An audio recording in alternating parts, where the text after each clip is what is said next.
Amén, gloria al Señor. Tomen sus asientos, vamos a comenzar entonces esta mañana de día domingo. Vamos a retomar nuestro tema. ¿Qué doctrina estamos viendo? ¿Cómo se llama esta doctrina? ¿Cómo se llama? Doctrina del Espíritu Santo. ¿Y cómo se dice técnicamente eso? Neumatología. Neumatología. ¿Qué significaba neuma? No. ¿Qué significaba neuma? Espíritu. Espíritu, hálito, aliento, aire. De allí viene la palabra neumático. ¿Sí? Neuma, aire, aliento, espíritu, son sinónimos. ¿Sí? Neuma y logía es estudio. Entonces, literalmente es el estudio o la doctrina del Espíritu, en este caso del Espíritu Santo. Neumatología. Y todo esto está comprendido dentro de lo que llamamos nosotros teología. ¿Qué significará teología? Teo significa Dios. Y logía, estudio. Estudio, ciencia, conocimiento. ¿Sí? Eso significa la palabra. Entonces, teología es el estudio, es el conocimiento de Dios. Cuando uno estudia teología, lo que está haciendo es conocer a Dios. Conocer a Dios a través del medio que Él nos ha dejado, la Biblia. Yo no puedo subir al cielo y preguntar ¿cómo eres? ¿Cómo son las cosas acá? A ver qué hay atrás de esa cortina. No. Todo lo que yo puedo conocer de Dios es lo que está contenido en la palabra. Y fuera de la palabra no puedo conocer a Dios. No hay manera. ¿Sí? Hay, como decíamos ayer, evidencia, ¿cierto?, de la existencia de Dios, por ejemplo, en la creación. Los cielos cuentan la gloria de Dios. Es decir, una persona en cualquier parte del mundo puede mirar hacia el cielo, mirar las estrellas, mirar la creación y dice, hay un Dios. Porque los cielos afirman su eterno poder y su deidad, dice Pablo, se hacen claramente visibles por medio de las cosas hechas. Entonces una persona se tira así, de guatita al sol, mira la luna, la noche, mira las estrellas y sabe que hay un Dios, que hay un creador. Esto no está por casualidad, esto no está por una obra simplemente de una explosión milagrosa que dio origen a todo. No, hay un Dios, hay un diseñador, hay un creador. Eso es revelación general. Pero también Dios en la conciencia de cada ser humano ha puesto los 10 mandamientos. Entonces, la teología o el conocimiento de Dios yo lo obtengo mediante la creación. Observo la creación y la creación me dice, hay un Dios. Pero también la conciencia. La conciencia, allí están los 10 mandamientos. ¿Cuántos mandamientos hay en el Antiguo Testamento? ¿Cuántos mandamientos hay en el Antiguo Testamento? 613 mandamientos en el Antiguo Testamento. Es decir, que en el Antiguo Testamento hay 613 mandamientos. La pregunta es, ¿qué tienen de especial los 10? ¿Por qué esos 10 están aparte? ¿Por qué esos 10 son especiales si hay 613? Es decir, están estos 10 y en total son 613, o sea que acá hay 603 y acá hay 10 aparte. ¿Por qué son especiales los 10 mandamientos? Porque eso es la llamada ley moral. ¿Qué significa la ley moral? Que es la ley fundamental que Dios pone en el corazón de cada ser humano. Nace un ser humano, Dios puso grabado en su conciencia los 10 mandamientos. Es la ley universal. Es decir, nace hoy una persona en el África, nunca escuchó el Evangelio, nunca fue un misionero, nunca le llegó una Biblia a sus manos, pero sin embargo Dios, y esto lo dice Pablo en Romanos capítulo 2, versículo 15, y esto por ejemplo lo tenemos en el Salmo 19, entre otros pasajes, ¿sí? Nace esa persona, no conoce el Evangelio, nadie le predicó, no hay Biblia, no hay nada, absolutamente nada, pero él tiene 2 razones para creer en Dios, en nuestro Dios. Primero, los cielos le dicen Dios existe. Segundo, la conciencia le dice qué es el bien y qué es el mal. El concepto básico allí, en todo el mundo se sabe que honrar a los padres está bien, ¿cierto? En todo el mundo se sabe que matar está malo, ¿cierto?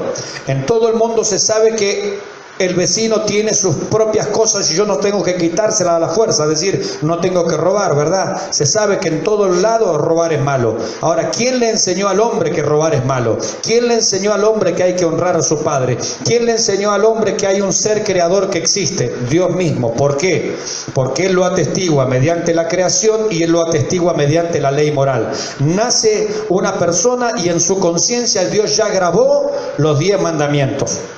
Por eso son especiales. Los 10 mandamientos es la ley moral, es decir, la ley universal. Yo puedo no conocer el Evangelio, puedo no conocer el Antiguo Testamento, puedo no saber nada de Moisés, de Abraham, de Isaac, de Jacob, de David, puedo no saber nada de Jesucristo, pero Dios, porque yo soy un ser humano creado a imagen y semejanza de Dios, Él ya puso allí la conciencia del bien y del mal. Y esto es la ley moral. Entonces la pregunta que siempre se hace, ¿cómo Dios va a juzgar a las personas que nunca oyeron el Evangelio? Por estas dos cosas, por la información que le dio la creación y por la información que le dio su propia conciencia. En base a cómo actuaron a esos dos principios elementales, Dios los va a juzgar. Obviamente Dios no los va a juzgar en base a lo que dice Romanos 8:14, porque ellos no sabían que existía Romanos 8:14, ni 1 de Pedro 2:19, ni Apocalipsis 3:14, ni Mateo 18:21, no. Por esas cosas se nos va a juzgar a nosotros. Si es que oímos el mensaje y lo rechazamos, obviamente. Eso es para que una persona, predicamos el mensaje aquí en Laja, escuchen la palabra, la rechazan, por esa palabra van a ser juzgados. Porque no solamente tienen la creación, no solamente tienen la ley moral, sino que tienen también la revelación especial, que es la Biblia y Jesucristo, que es la máxima expresión de la revelación de Dios. Jesucristo es Dios hecho carne, o sea, Dios no se puede manifestar más de lo que se manifestó en Jesucristo, porque Él es Dios entre nosotros, Emmanuel. El que me ha visto a mí ha visto al Padre. Entonces una persona que rechaza el Evangelio, mire, tiene toda esta forma de condenación. La creación le va a condenar, porque la creación le decía, hay un Dios. La conciencia le va a condenar, porque la conciencia le decía el sentido del bien y del mal, y él no hizo ni caso. Le va a condenar las palabras del Señor Jesucristo, la predicación del Evangelio, cual rechazó, y le va a condenar por Jesucristo por haber rechazado la obra de salvación. Fíjese que a mayor conocimiento, y ese conocimiento rechazado, se añade pecado, es agravante. Por eso, a mayor luz, diría un predicador, mayor responsabilidad.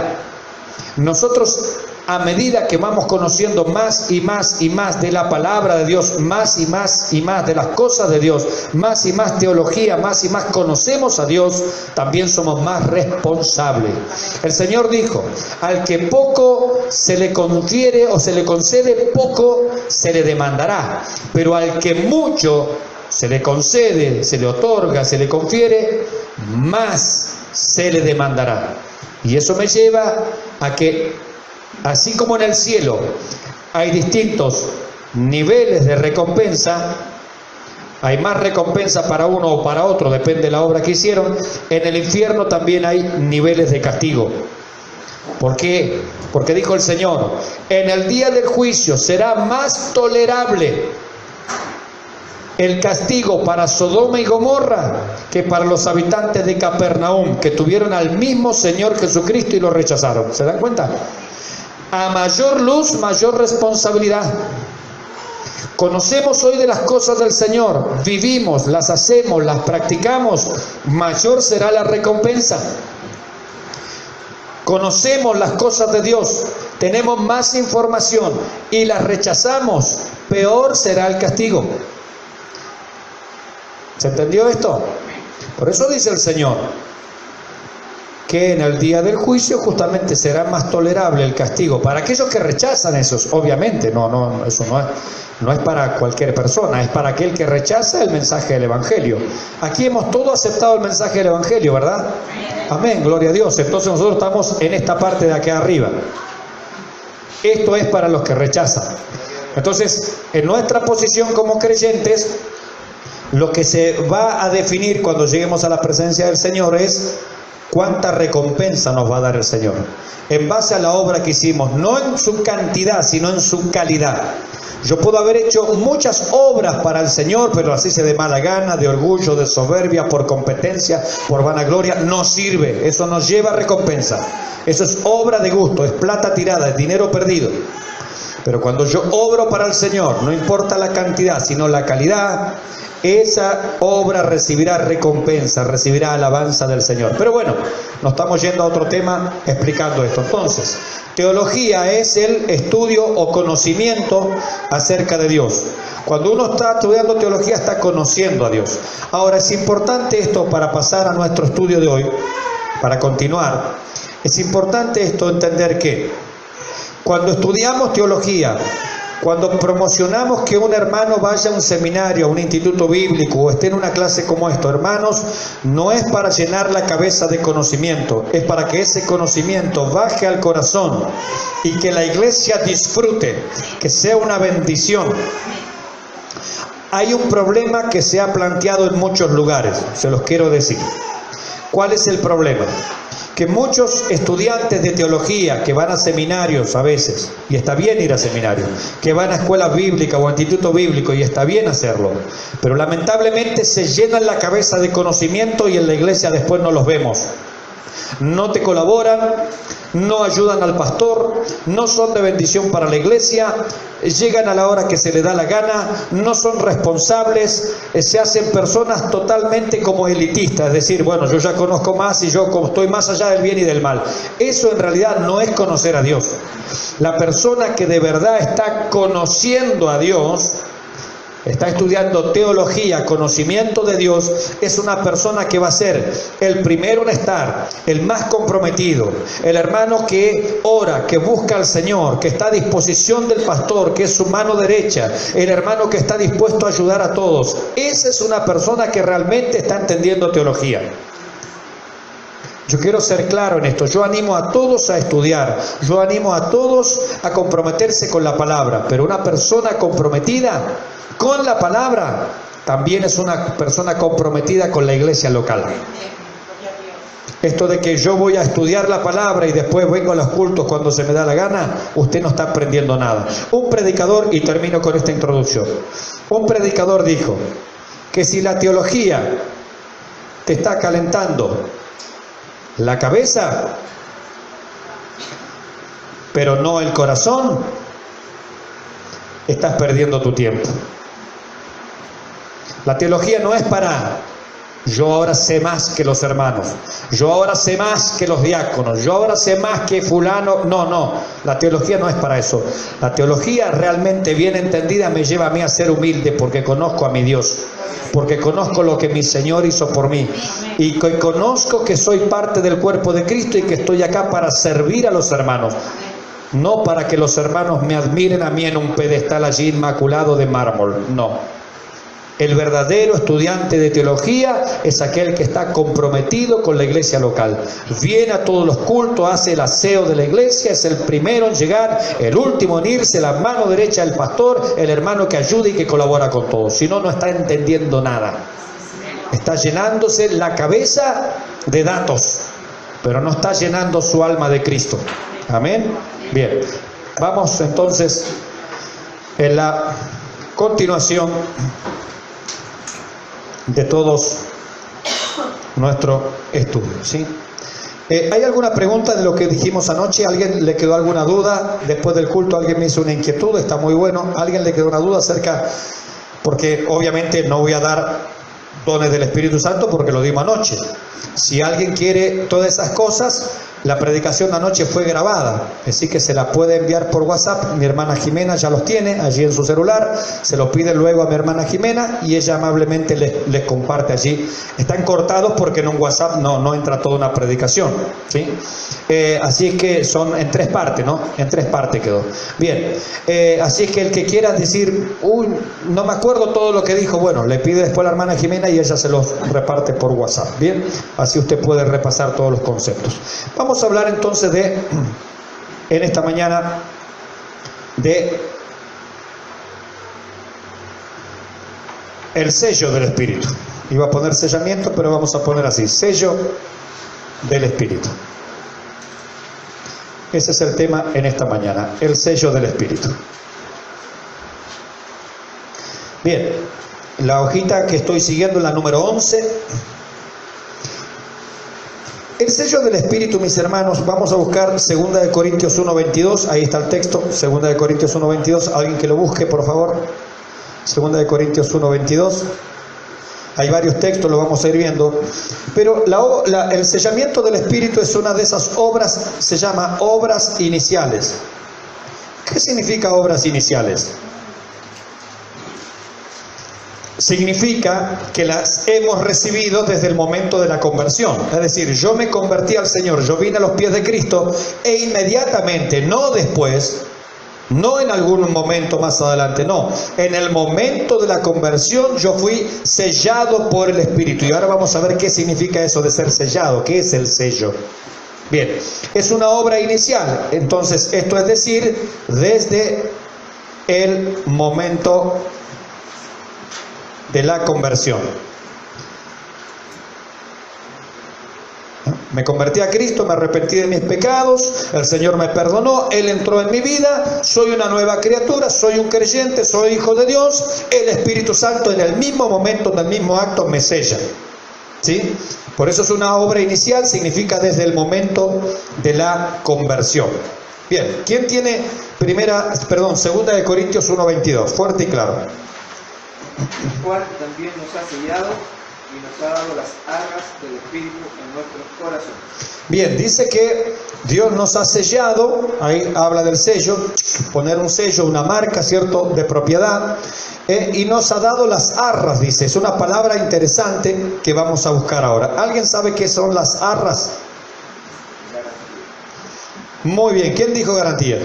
Vamos, hermano Alejandro, garantía. Cuando vaya a Bahía se ganó una pizza gratis, pero ahora tiene que cobrar en Bahía, no acá. Garantía, la palabra arras significa literalmente garantía, también significa depósito, depósito a cuenta, ¿sí? Un adelanto, anticipo. Vamos a ir aclarando. Entonces, ¿qué es el arras? También el arras tradicionalmente se la considera ese grupo de 13 monedas. ¿Se acuerdan que antiguamente se daba pero estoy hablando de mucho, se daban 13 monedas cuando alguien se casaba? ¿Eso qué significaba en la tradición? Significaba que iba a haber provisión para los 12 meses del año. Y usted dice, eran 12, no 13. Quiere decir, la moneda número 13 era que iba a alcanzar e iba a sobreabundar. Ese era el significado de ese rito, de esa tradición. Es una tradición. Y en la Biblia tenemos una parábola, la parábola de la moneda perdida. La parábola de la moneda perdida, justamente, ¿por qué le interesaba a esta mujer encontrar la moneda perdida? No era para ir a comprar pancito, era porque eso tenía un símbolo, tenía el símbolo de su matrimonio, que ella se había casado, había recibido las arras, esas 13 monedas, una se la había perdido y para ella simbolizaba, vamos a tenerlo justito y vamos a estar con el agua al cuello. Necesitaba encontrar esa moneda, no para gastarla, no para comprar, sino por el símbolo de que iba a alcanzar y la sobreabundancia de la bendición. Entonces no era para comprar pancitos que buscaba esa moneda, la buscaba para guardarla, era un precioso tesoro. Ahora, ¿qué significa todo esto? Está hablando del Espíritu Santo. El Espíritu Santo, con él fuimos sellados. Sabemos lo que es un sello, ¿cierto? Es una imagen que se pone. Antiguamente se ponía una especie de cera y se lo marcaba así, ¿cierto? Y era como para hacer, por ejemplo, la correspondencia inviolable. Es decir, nadie podía romper ese sello. El rey firmaba algo, le ponía allí un lacrado, ponía el sello y nadie podía romper ese sello, excepto el rey o el destinatario de esa carta. Nadie en el camino podía romper ese sello. No se podía hacer. Entonces, eso es el sello del Espíritu, algo inviolable, algo intocable, algo que no se puede romper, que nadie lo puede echar a perder. y en este caso es el sello de Dios en la vida del creyente. Es decir, está haciendo al creyente intocable. Dios puso su sello, ese sello se llama Espíritu Santo y convierte al creyente en una persona intocable, es decir, va a tener seguridad, va a llegar a destino y nadie en el camino puede hacer nada. Eso ya me está hablando de algo que se llama seguridad. Seguridad. Bien, las arras. Las arras es una garantía. Por ejemplo, cuando usted va aquí a Los Ángeles y ve un televisor y sale, no sé, 100.000 pesos, ya está, vamos a poner un precio, 100.000 pesos, y usted anda en el bolsillo, en este momento tiene solamente la mitad, 50.000 pesos, ¿se lo puede llevar? No, pero ¿qué hace usted? Porque le interesa esa compra, le da una seña, le da una garantía, un depósito a cuenta, un adelanto. Una seña es la otra palabra. Seña en el sentido de un depósito a cuenta, ¿sí? Eso es el arras. Lo que la Biblia me está diciendo, que Dios puso el Espíritu Santo en cada creyente como una garantía, como una seña, como un depósito. Ahora, ¿qué hace usted con el televisor que dejó allí con una seña, un depósito, una garantía? ¿Lo deja ahí y se olvida? ¿Qué hace usted? Vuelve al Aja, toma más dinero y ¿qué hace después? Lo va a buscar. El artículo está señado.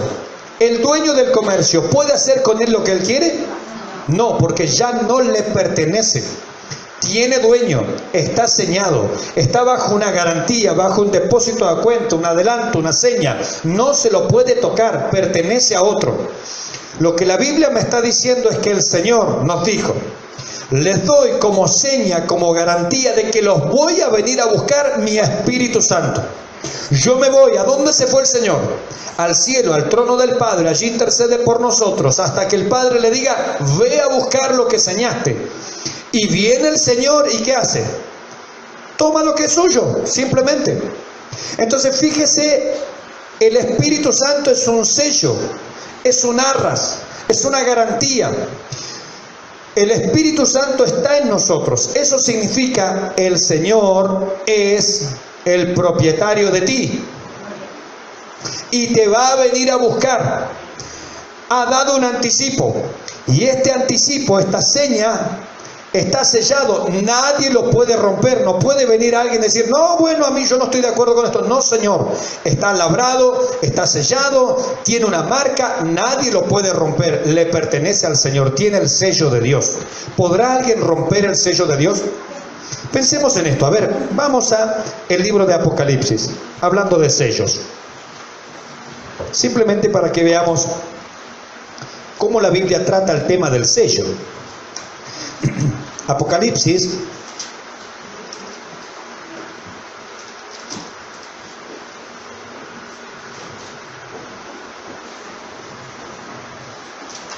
capítulo 5,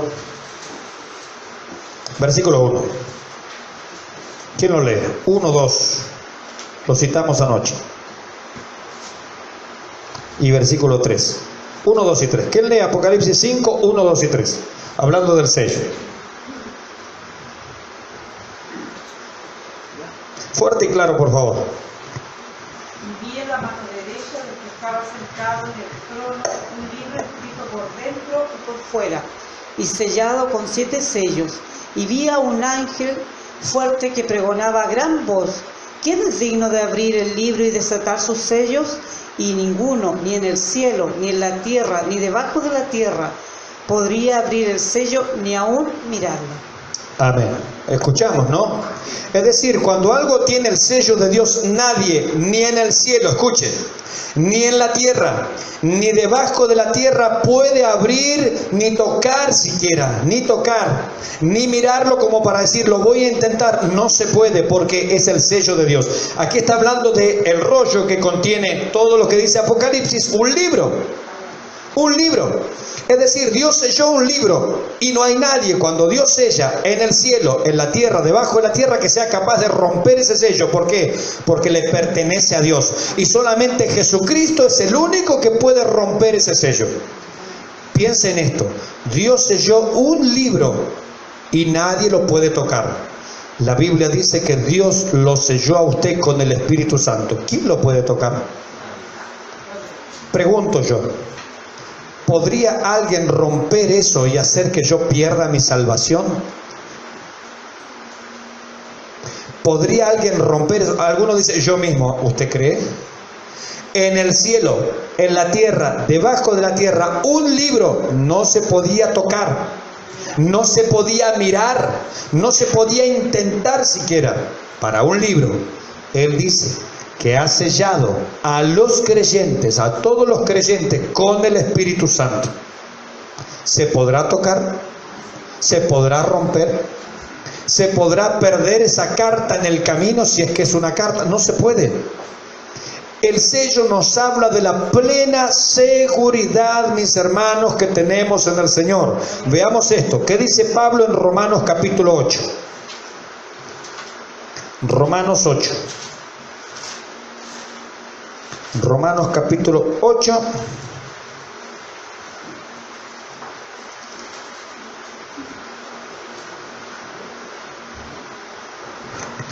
Los versículos 31 en adelante.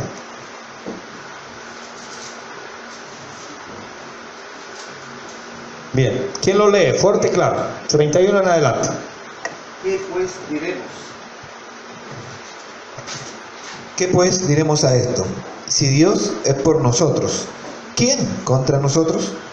El que no escatimó ni a su propio Hijo, sino que lo entregó por todos nosotros. ¿Cómo no nos dará también con Él todas las cosas? ¿Quién acusará a los escogidos de Dios? Dios es el que justifica. ¿Quién es el que condenará? Cristo es el que murió, más aún, el que también resucitó, el que además está a la diestra de Dios, el que también intercede por nosotros. ¿Quién nos separará del amor de Cristo? ¿Tribulación, o angustia, o persecución, o hambre, o desnudez, o peligro, o espada? Como está escrito, por causa de ti somos muertos todo el tiempo. Somos contados como ovejas de matadero. Antes, en todas estas cosas somos más que vencedores, por medio de aquel que nos amó. Por lo cual estoy seguro de que ni la muerte, ni la vida, ni ángeles, ni principados, ni potestades, ni lo presente, ni lo porvenir, ni lo alto, ni lo profundo, ni ninguna otra cosa creada nos podrá separar del amor de Dios, que es en Cristo Jesús, Señor nuestro. ¿Qué diremos a esas palabras? Dios ha sellado a los creyentes con el Espíritu Santo. Eso es una garantía, es un depósito a cuenta, es un adelanto, es una seña. Estamos aquí en este mundo, pero el Señor dice, yo te voy a venir a buscar. Puse un sello sobre ti. ¿Alguien puede romper ese sello? ¿Puede mirarlo? ¿Puede violarlo? ¿Puede violentarlo? No. ¿Puede alguna cosa, como pregunta en Apocalipsis, en el cielo, en la tierra, debajo de la tierra, ángeles, principados? ¿Alguien puede intervenir en esto para separarnos del amor de Dios en Jesucristo? Hermanos, tiene que haber seguridad entonces de la salvación. Ahora, un salvado siempre practica la santidad, está claro. Pero tiene que haber seguridad, tiene que haber confianza. Es decir, todas estas cosas Dios las hace ¿para qué? Para darnos seguridad. Nuestro Señor se fue, pero ¿volverá? ¿Qué piensa usted? Amén. Él lo prometió. Y mientras tanto, ¿alguien nos puede separar de la condición en la cual Él nos ha dejado sellados? No. Está allí, es intocable, no se puede hacer absolutamente nada. Ninguna cosa creada nos puede separar del amor de Dios en Jesucristo. Él nos ama, como dijo un pastor amigo mío, Dios me ama a pesar de mí. Amén. Dios me ama a pesar de mí. Sigamos viendo esto. Si hay preguntas, por favor me las hacen. Sí, cómo no. ¿Se pierde la salvación? ¿Qué le parece a usted?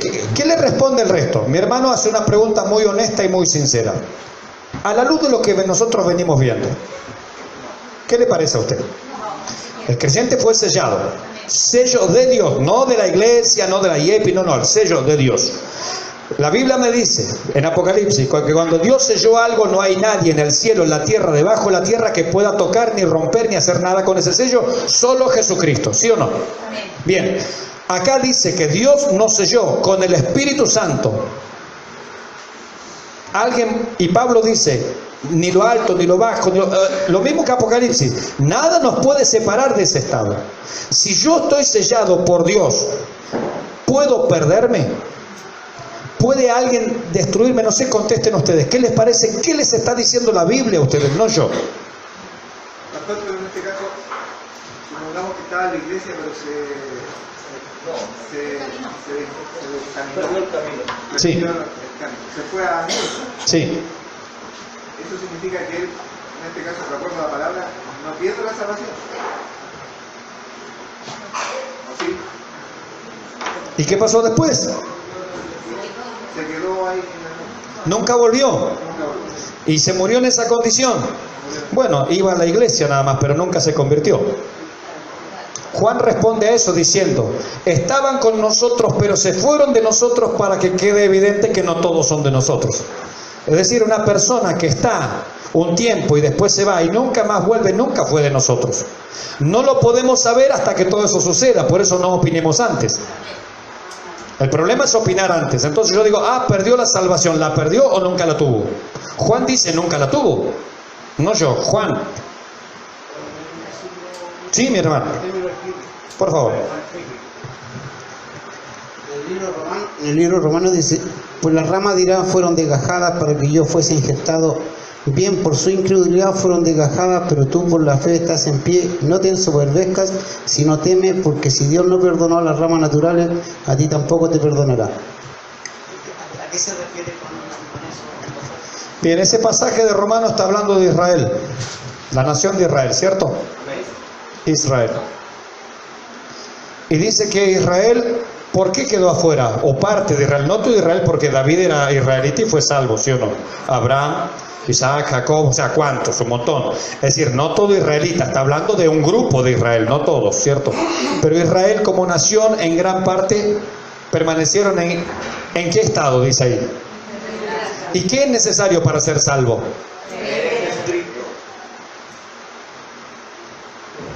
La falta de fe.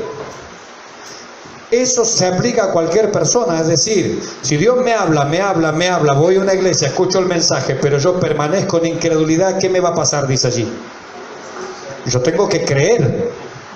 El que creyere y fuere bautizado será salvo. Creer es el acto del corazón. Ahora, lo demuestra en la obediencia, por eso me bautizo. Entonces, yo creo. ¿Cómo se dan cuenta los demás que creo? Por las obras que tengo después. Las obras a veces son inciertas, ¿cierto?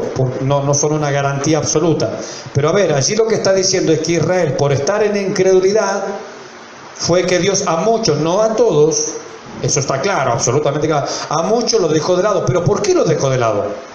Por la incredulidad. Si yo estoy en la iglesia, me están hablando el mensaje y yo permanezco en incredulidad, ¿qué me va a pasar?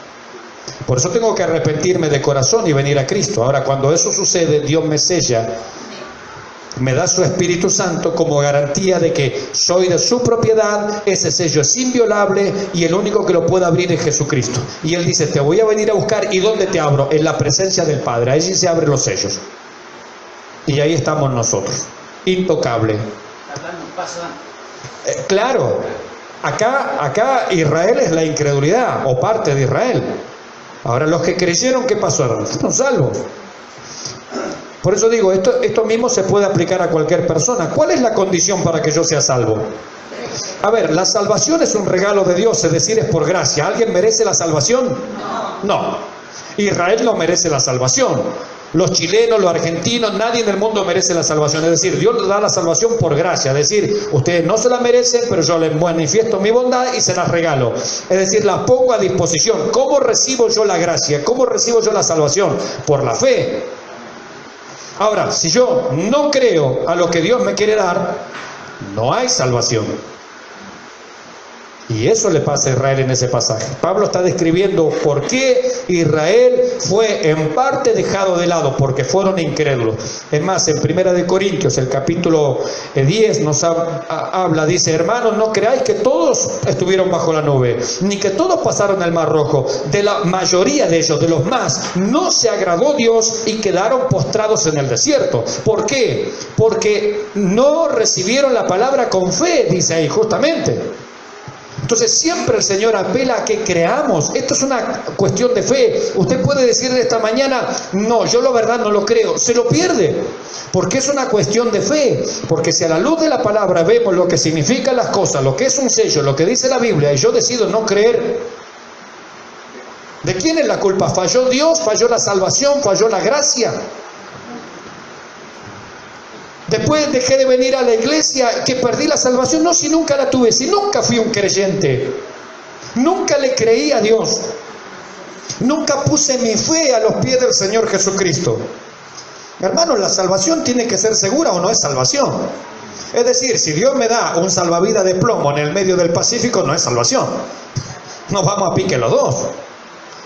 Ahora, cuando Dios dice salvaciones, me trae a un lugar seguro, me pone el Espíritu Santo en cada creyente. El Espíritu Santo es un sello, es una arras, es una garantía, es un depósito inviolable, intocable, en el cielo, en la tierra, debajo de la tierra. Nadie puede romper, ni tocar, ni mirar ese sello, solo Jesucristo. Y Él ha prometido: te voy a venir a buscar. La salvación tiene que ser segura. El problema nuestro es que evaluamos las cosas temporariamente. ¿Saben cuál es el grave problema de la mayoría de los cristianos? Es que empezamos a poner la etiqueta acá. A ver, vamos a agarrar una abrochadora. ¿Se dice así, abrochadora? ¿La que pone ganchitos? ¿Cómo le llaman acá? Una corchetera, ahí está. Allá en Argentina se dice abrochadora. Le pone una corchetera acá, clac, salvado. Clac, salvada. No salvado. Clac, ahí está. No es una tarea que tenemos que hacer nosotros. ¿Por qué? Porque la Biblia dice: conoce el Señor, no nosotros, no la iglesia, no los pastores, no los hermanos. Conoce el Señor a los que son suyos. Él pone las etiquetas, Él pone el sello. Cambio etiqueta por sello. Él pone el sello. Conoce el Señor a los que son suyos. Como yo me equivoco, le puse sello de salvado a uno que no era salvado, que venía a la iglesia, pero yo no conozco el corazón de las personas. Usted no conoce el mío.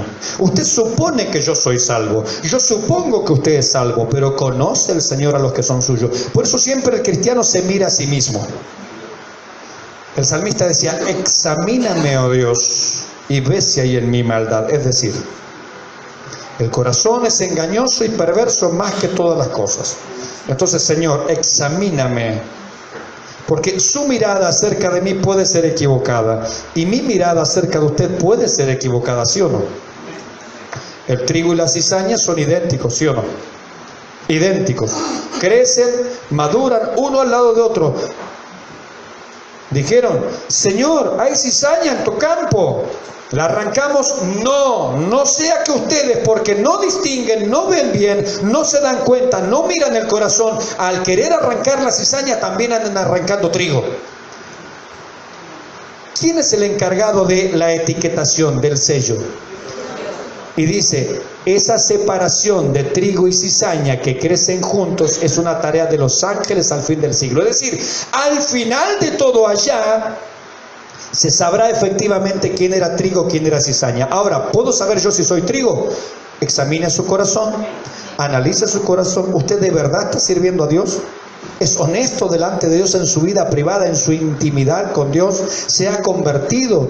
¿Usted tiene repulsión por el pecado? Porque si no tenemos repulsión por el pecado, no hay una nueva naturaleza. Tiene el testimonio interno del Espíritu. Romanos 8:14 dice que, no sé si es el 14, pero Romanos 8 dice que el Espíritu de Dios que está acá adentro da testimonio a nuestro espíritu de que somos hijos de Dios. Es decir, yo tengo un testimonio interno. El Espíritu Santo me dice a mí, le dice a mi espíritu acá adentro, dice: Mauricio, quédate tranquilo, tú eres hijo de Dios, pero vive en el temor de Dios, vive humillado ante los pies del Señor, busca del Señor, órale, clámale. Cuando pecas, no quiero que peques, arrepiéntete inmediatamente, límpiate. Todo aquel que tiene esta esperanza se purifica a sí mismo, así como Él es puro. Amén. Si esas cosas no pasan en mí, bueno, Son señales de alarma. ¿Qué está pasando en mí? Ahora, el Espíritu Santo da testimonio, nos da garantía, nos da seguridad.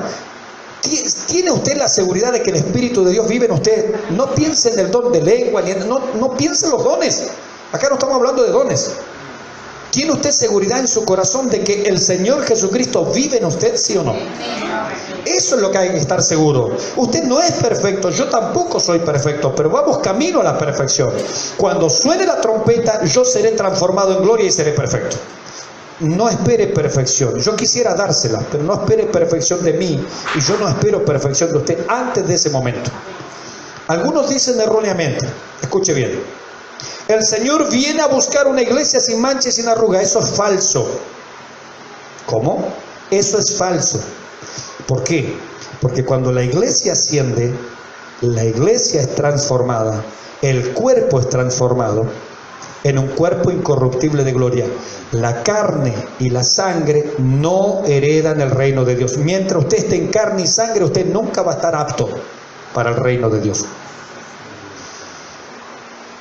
Por el hecho de que yo estoy en el cuerpo, ya soy imperfecto. Porque este cuerpo allá arriba no sirve. No sirve.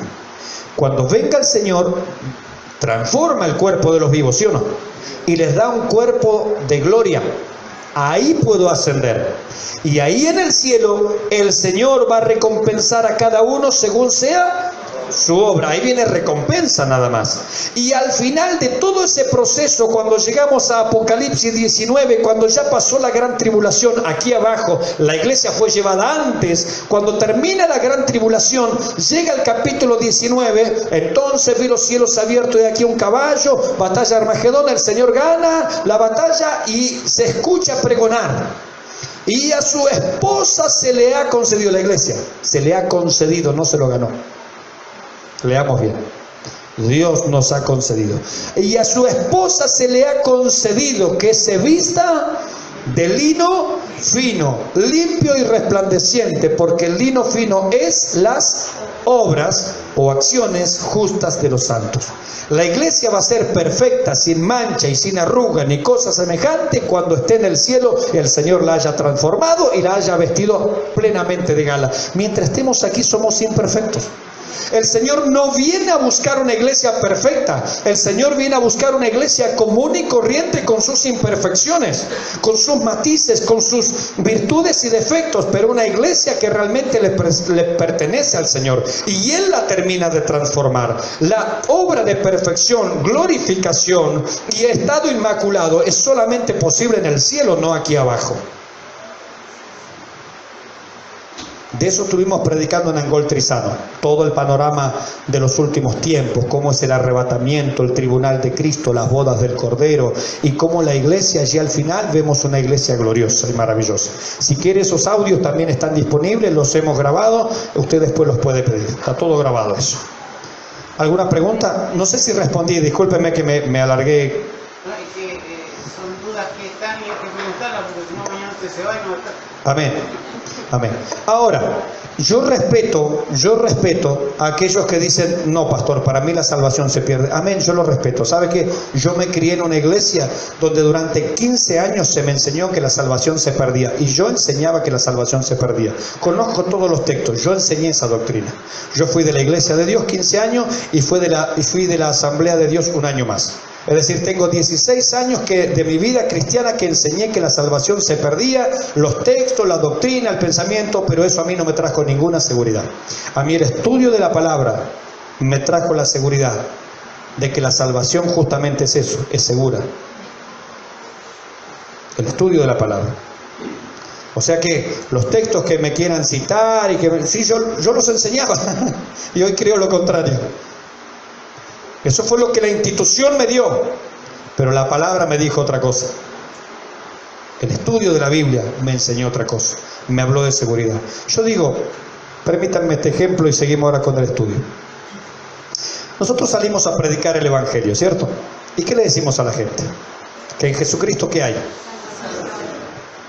Ahora, si usted no está seguro si es salvo, ¿para qué le ofrece salvación a otro? No se lo ofrezca.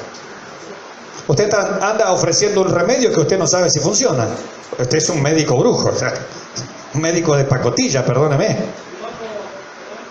Sí, perdón. Muestra el plan de salvación, la predicación de Jair, y muestra el plan de transformación de los que vivos a su nombre. Amén. Eso es lo que uno debe ver en claridad. Sí. Uno está invocando.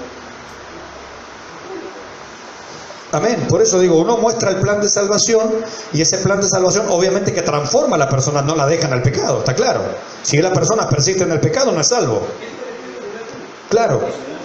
Amén. Y eso es lo que Dios ha hecho en uno. Amén. 100% de acuerdo, mi hermano. Por eso digo, pero si yo le digo a la gente que en Jesucristo hay salvación y yo no creo si soy salvo o tengo dudas, ¿para qué ofrezco eso?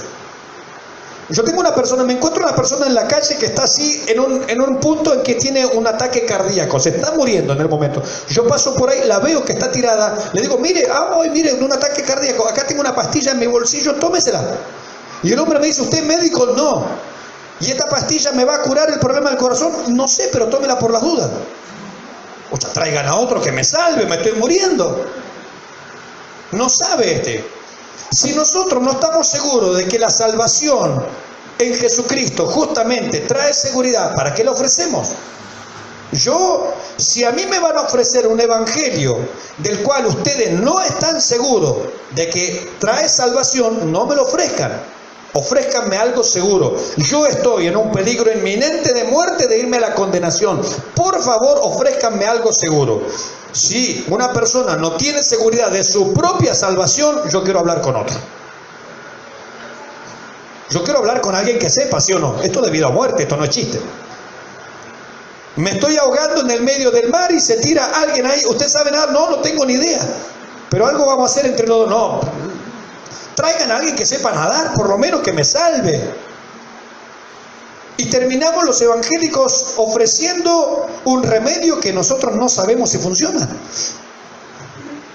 Yo preferiría otra cosa si fuera así. Pero insisto, hay personas, hay pastores que no tienen esta postura. Yo antes no la tenía. Pues soy totalmente sincero. A mí la Biblia me convenció.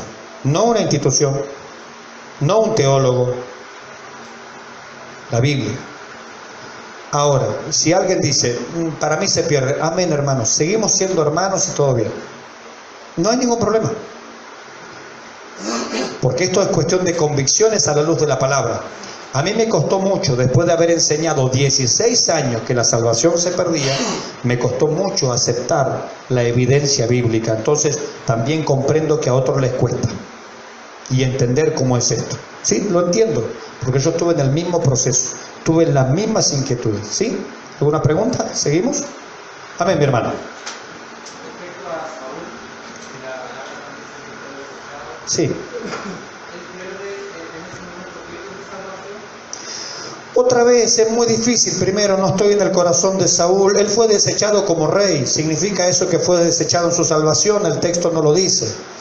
Otra vez, nosotros tenemos la tendencia a poner las etiquetas, a poner los sellos. A poner, como dijeron ustedes, la corchetera. Tenemos esa tendencia, queremos saber nosotros. Spurgeon, un gran predicador de los años 1800, dijo: Dios a mí no me llamó a andarle levantando el terno, diríamos en Chile, a las personas a ver si tienen etiqueta de salvado o no. Yo tengo que predicar el evangelio. La etiqueta que tiene el terno la verá el Señor, pero yo no le ando levantando los ternos a nadie para ver si tiene etiqueta de salvado o no. Dejemos eso en las manos del Señor. Yo tengo que estar seguro de la salvación, en mí funciona, yo la creo, yo la he recibido, por eso la predico y por eso la comparto. Amén. ¿Alguna otra pregunta? ¿Puede ser salvo, puede no ser salvo? Dios dirá, o sea, usted puede pensar que sí, puede pensar que no. Ciertos datos hacen parecer que no haya sido salvado porque termina suicidándose. O sea, uno puede decir, me parece que, pero de allí a asegurarlo, eso es una cuestión que le pertenece solamente al Señor, ¿sí? Él fue desechado como rey, y Dios se levantó justamente a David. Ahora, todas esas cosas, por ejemplo, como decíamos ayer, que el Espíritu Santo se apartó de Saúl, por ejemplo, el Espíritu Santo se apartó de Sansón, eso pasaba en el Antiguo Testamento, no en el Nuevo.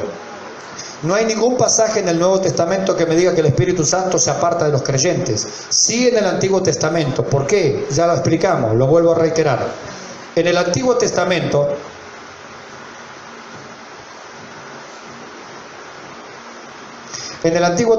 el Espíritu Santo vivía en las personas, lo dijimos ayer.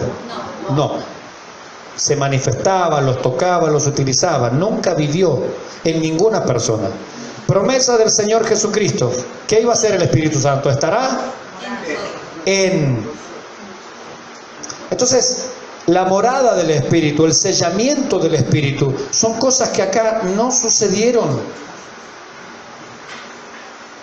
La ley por medio de Moisés fue dada, pero la gracia y la verdad vinieron por medio de ¿quién? De Jesucristo.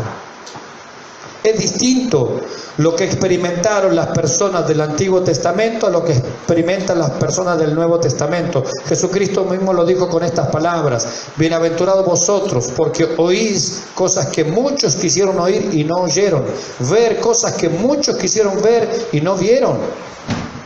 Entonces es distinto, o sea, está absolutamente claro que en el Nuevo Testamento, en la vida de la iglesia, es distinto a lo que sucedía en Israel. No es lo mismo. Por eso no tomemos el Salmo 51, Salmo de David, Salmo 51, donde él dice: no quites de mí tu Santo Espíritu. Eso sucedía en esta época, pero no sucede en esta época. No sucede. ¿El creyente puede pecar? Sí, puede pecar. Lamentablemente pecamos, pero el Espíritu Santo no se va del creyente. El Espíritu Santo se contrista, se ofende, nos amonesta. Puede, como decíamos ayer, traer disciplina sobre el creyente. Puede hasta determinar cortarle la vida al creyente. Pero el Espíritu Santo, si esa persona de verdad nació de nuevo, de verdad es un hijo de Dios, el Espíritu Santo va a tratar con él hasta el punto de la disciplina más severa. ¿Para qué? Para que no seamos condenados, ¿cómo decía el pasaje? Con el mundo. Tal es el amor de Dios, tal es la gracia de Dios, tal es la diferencia entre Antiguo Testamento y Nuevo Testamento. Por eso yo siempre hablo con los hermanos que insisten: no, porque acá hay un texto que dice, y acá hay otro texto que dice, y acá hay otro texto que dice. La Biblia dice que todo esto, el Nuevo Testamento dice que todo esto es sombra. Es penumbra, es media oscuridad. La Biblia lo dice, no yo, no es una opinión mía. Pablo dice en la carta a los Gálatas: todo esto es sombra de lo que había de venir, esto es penumbra. Salga de la penumbra, dijo un predicador, y venga a la luz, y va a ver las cosas con más claridad. Déjese de estarse metiendo allá no, porque tal texto dice tal.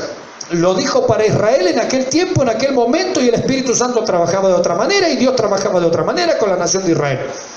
Hay enseñanza para nosotros, por supuesto, pero no es la misma manera que Dios trabaja con nosotros hoy. El sellamiento del Espíritu no ocurría en el Antiguo Testamento. La habitación del Espíritu no ocurría en el Antiguo Testamento. Son cosas que Dios le da a la iglesia. Son cosas para esta época, para este tiempo. ¿Sí? ¿Seguimos? ¿Preguntas? ¿Seguimos? Bien. Vamos avanzando. Borramos todo acá nuestro pizarrón. ¿Quedó claro lo que es el arras, mis hermanos?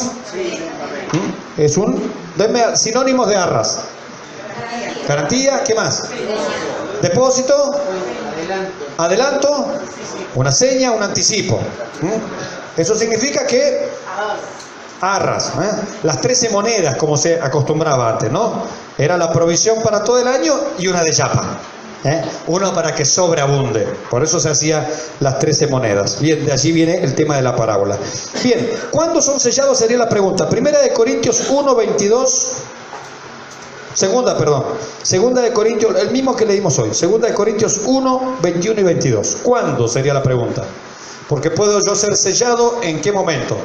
Algunos van a decir: no, tiempo después de la salvación, tiempo después de recibir a Cristo. Veamos lo que dice la Biblia. Por eso es importante siempre ver qué dice la Biblia. La Biblia es la que manda, ¿sí o no? Cuando abrimos la Biblia se terminan nuestras opiniones. ¿Por qué? Porque la Escritura no puede ser quebrantada. Lo que ella dice, así es.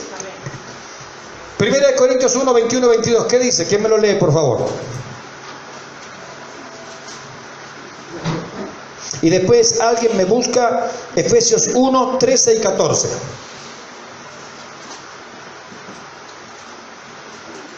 Bueno, ¿qué dice él? 2 Corintios 1, 21, 22, fuerte y claro. Y el que lo confirma en vosotros, en Cristo, es el que nos ungió, es Dios, el cual también nos ha sellado y nos ha dado las alas del Espíritu en nuestros corazones. Mire lo que dice ahí. Está hablando de los creyentes. ¿Y la iglesia de Corinto era la mejor iglesia del Nuevo Testamento? No. Era la peor. Sin embargo, aunque era la peor iglesia, nosotros seremos, yo me pongo ahí como, ¿cómo se dice aquí los habitantes de Laja? ¿Lajinos? Lajino. Yo me pongo como lajino. A ver, vamos a suponer entre nosotros sin que nadie nos escuche. ¿Seremos nosotros la peor iglesia de la YEPI? Pero díganlo con fe, hermano. A ver, pregunto no. ¿Seremos la peor iglesia de la YEPI? No, obvio. Pero hay algunos que tienen poca fe de este lado, No, obvio que no, pastor. No somos los mejores, pero tampoco somos los peores. Bueno, la iglesia de Corinto era la peor iglesia. No hay duda de esto. No hay iglesia más problemática, más desordenada, más desastrosa que Corinto. Mire lo que le dice Pablo a los corintios. Dice, Dios nos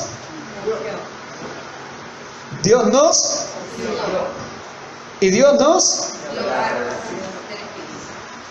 a la iglesia más desordenada, más desastrosa, más problemática. Dios hizo eso. ¿Lo podrá hacer con nosotros? Aleluya, mis hermanos. Gracias que existió la iglesia de Corinto. Si a la iglesia de Corinto le dio eso, la iglesia, la YEPI Bahía Blanca tiene alguna chance entonces. ¿O no? Amén. Dice que Dios los ungió con el Espíritu Santo. Algunos dicen, no, yo no sé si soy ungido. Una vez me encontré con un testigo de Jehová y empezó ahí, no, porque los ungidos son los de los testigos de Jehová, los mejores líderes. No, le digo yo, deme la Biblia.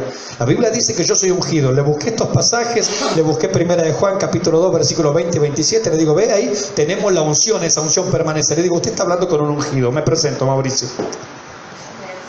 La Biblia dice que somos ungidos y ellos dicen, no, los ungidos no habían leído ni su propia Biblia, le enseñan un librito pero no le enseñan la Biblia. Hermanos, que no nos pase eso. Aprendamos la Biblia. ¿Dónde están las cosas? ¿Qué dice aquí? ¿Qué dice allá? ¿Qué dice de esta doctrina? ¿Qué dice esto otro? Tenemos que conocer la Biblia, hermano. El pueblo de Dios es el pueblo de la Biblia. Es el pueblo de la palabra de Dios. Vamos a hacernos tiempo. Vamos a hablar luego acerca de la llenura del Espíritu Santo. Algunos hablan de llenura y empiezan con su don de lengua. No tiene nada que ver. Llenura, Efesios 5:18. Y hablando entre vosotros. En lenguas no, con salmos, con himnos, con cánticos espirituales, cantando y alabando al Señor en vuestros corazones, en sujeción, sujetados los unos a los otros. Son las características de la llenura del Espíritu. Gente que habla palabra de Dios, la palabra de Cristo mora en abundancia en vosotros, exhortándoos unos a otros. Hablo con un hermano y es una ametralladora de texto, es una ametralladora de la palabra de Dios. No para. Y hay gente que se molesta con esto. Hay gente que ha dicho, pero este hermano no puede parar de hablar de la Biblia. ¿Y de qué quiere que hable? Del pronóstico del tiempo, del horóscopo. ¿De qué quiere que hable? ¿De quién se ganó la polla gol? Los hombres espirituales, las mujeres espirituales hablan de la palabra de Dios. Porque eso es evidencia de la llenura del Espíritu. Está tan lleno del Espíritu que lo único que le sale es Biblia. No le sale otra cosa. No tiene tiempo para la murmuración, no tiene tiempo para la crítica, no tiene tiempo para otras cosas. Tiene tiempo para la palabra de Dios. Amén. Gloria al Señor. Esa es una persona espiritual. Esa es una persona llenada y controlada por el Espíritu. Pero no me quiero adelantar.